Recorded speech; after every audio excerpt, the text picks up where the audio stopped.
Bonjour à tous. Alors, nous n'avons pu l'éviter. Le télétravail, le management à distance était une exception et est devenu la règle et peut-être que demain, ça deviendra une alternative. Aujourd'hui, nous avons la chance d'être avec Michael Stora. Bonjour Michael. Bonjour. Michael Stora, qui est à la fois un psychanalyste de renom, quelqu'un qui écrit dans les médias et en même temps qui est un intervenant en entreprise. Alors Michael, je vous laisse vous présenter peut-être en quelques phrases. Oui, alors moi je suis psychologue, psychanalyste, comme vous l'avez dit, auteur de plusieurs livres autour de la question du numérique. Ça fait 20 ans que je réfléchis sur ces sujets. Je suis fondateur de l'Observatoire des mondes numériques en sciences humaines. Passionnant. C'est pour ça que nous avons vraiment beaucoup de chance de pouvoir avoir vos observations, vos convictions. La première question, c'est une question qui nous semble essentielle. Qu'est-ce que le management à distance, le télétravail, la visioconférence, quel que soit l'outil, change dans le rapport de l'être humain? En quoi est-ce que ça modifie peut-être sa relation à l'autre?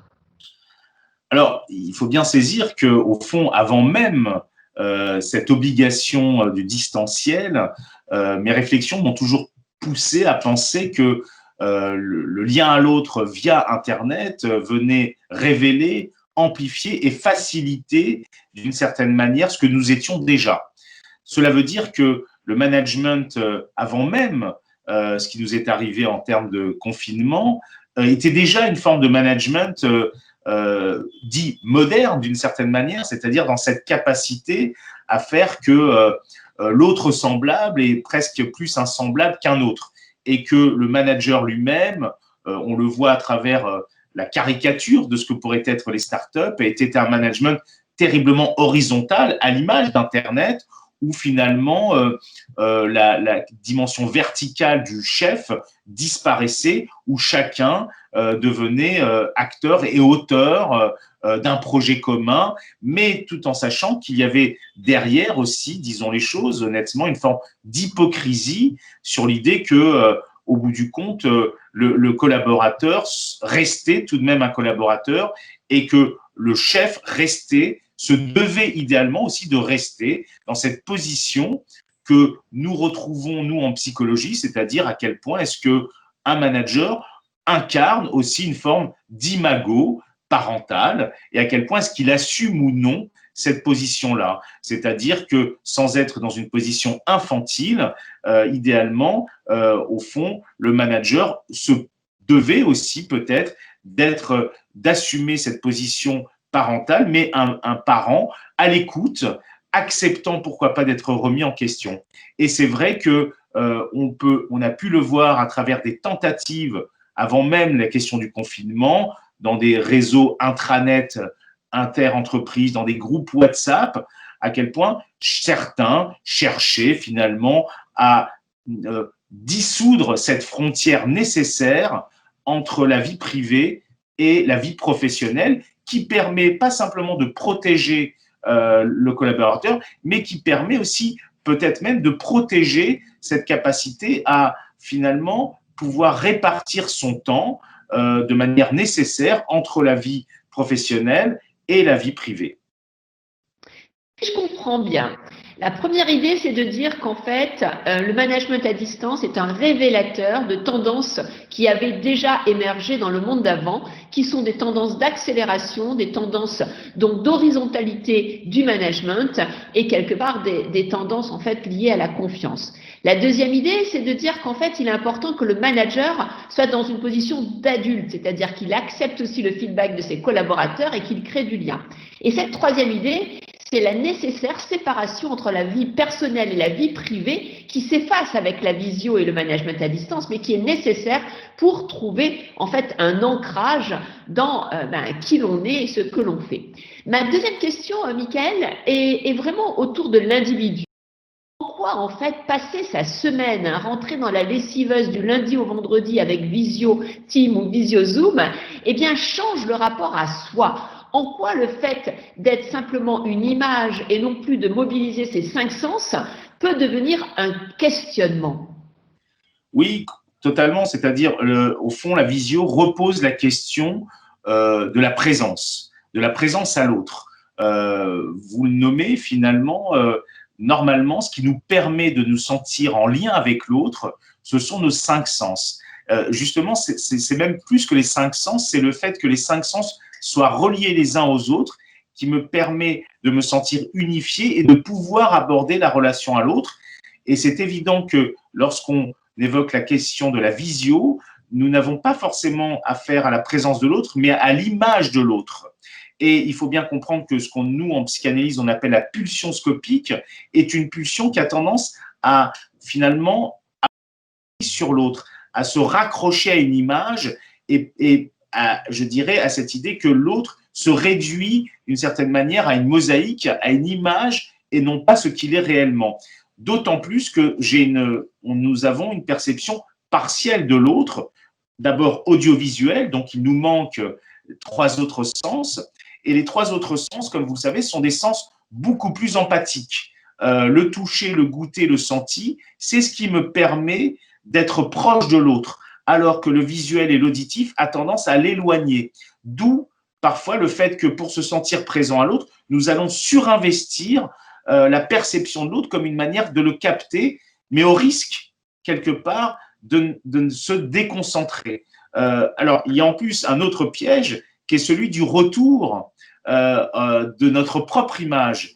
Et finalement, on peut tomber dans le piège, peut-être un peu narcissique, non pas d'écouter l'autre, mais de se regarder écouter l'autre, voire de se regarder parler aux autres. Et finalement, cette forme de design, de cette ergonomie, a tendance malheureusement à avoir des effets sur notre capacité d'attention, de concentration, de mémorisation, et donc, au bout du compte, de pouvoir véritablement travailler et s'écouter. Oui, alors donc, si je comprends ce que vous dites, cela veut dire que d'abord, nous sommes des êtres holistiques où les 5 sens interconnectés nous permettent d'avoir une vraie relation à l'autre, alors que là, en visio, il n'y a que l'image, donc un des 5 sens et qui n'est pas reconnecté aux autres. Deuxièmement, c'est l'idée qu'on joue un rôle puisqu'on est en représentation face à une caméra. Mais troisièmement, c'est qu'on a aussi notre propre image et donc on est à cet effet miroir qui peut être aussi donc une autre façon de se réinterroger et de surjouer. Mais que le plus important, c'est qu'en plus, on a des capacités d'attention et de mémorisation qui sont affectées, amoindries avec ce jeu de l'image, alors qu'elles peuvent être amplifiées positivement avec simplement le son ou simplement une relation. On le voit, la relation à l'autre dans ces moments un peu virtuels avec la visio est altérée. Ma dernière question, ça serait un peu votre recommandation. Quels seraient vos conseils pour donner des pistes aux DRH, aux managers, afin d'accompagner positivement toutes ces personnes qui sont obligées de travailler en visioconférence? S'il y avait quelques conseils, est-ce que ça serait autour de la routine? Est-ce que ça serait autour peut-être de la séparation vie perso, vie professionnelle, la protection de son environnement? Qu'est-ce que vous aimeriez partager? J'ai envie de penser que, au fond, à nouveau, le manager se retrouve dans cette situation où il se doit peut-être beaucoup plus, avec beaucoup plus d'intensité, être attentif, pas simplement à ce que dit, mais peut-être à ce que ressent son collaborateur. Je crois que lorsqu'il y avait des véritables réunions, ces petits temps informels qui se faisaient juste avant la réunion, ou peut-être même au début de réunion, il faudrait les reproduire. C'est-à-dire qu'il est important justement de pouvoir être attentif et peut-être surjouer quelque chose d'une question qui serait celle de l'empathie. Puisque, comme on a pu le comprendre, l'empathie est mise à mal à travers simplement être en contact avec l'image de l'autre. Et donc, c'est finalement dans je dirais, ces petits moments informels d'attention, de pouvoir ritualiser quelque part l'entrée où chacun pourrait, pourquoi pas, évoquer quelque chose, non pas de sa vie privée, mais de ce qu'il pense du projet, de pouvoir finalement donner la parole à tout un chacun et être 2 fois plus attentif. Je pense que le manager peut-être serait lui-même à une sorte d'amplification lié à cette capacité à pouvoir recréer une véritable dynamique de groupe. Et je crois que c'est un effort nécessaire qui fait que la tendance à surjouer quelque chose de sa position dominante est peut-être trop facile. Et à partir de ce moment-là, parce que justement, il y a des fonctionnalités qui fait que les personnes se doivent idéalement, par exemple, de lever la main, de parler, alors que justement, c'est souvent dans cette capacité un petit peu étrangement bordélique, mais je dirais humaine, de se couper la parole, de pouvoir évoquer des choses nécessaires à certains moments qui justement sont mises à mal. Alors, comment recréer et je crois qu'il est intéressant que le manager puisse, de manière créative, finalement, trouver des astuces, de pouvoir ritualiser aussi bien l'entrée en réunion que la sortie de réunion. Et c'est vrai que parce que la tentation de décrocher est très, très puissante, d'autant plus lorsqu'on est à distance. Donc en fait, vous nous dites que d'une part, le manager pourrait créer des moments d'inclusion, c'est-à-dire donner la parole, que chacun s'exprime de façon totalement libre sans parler nécessairement de soi.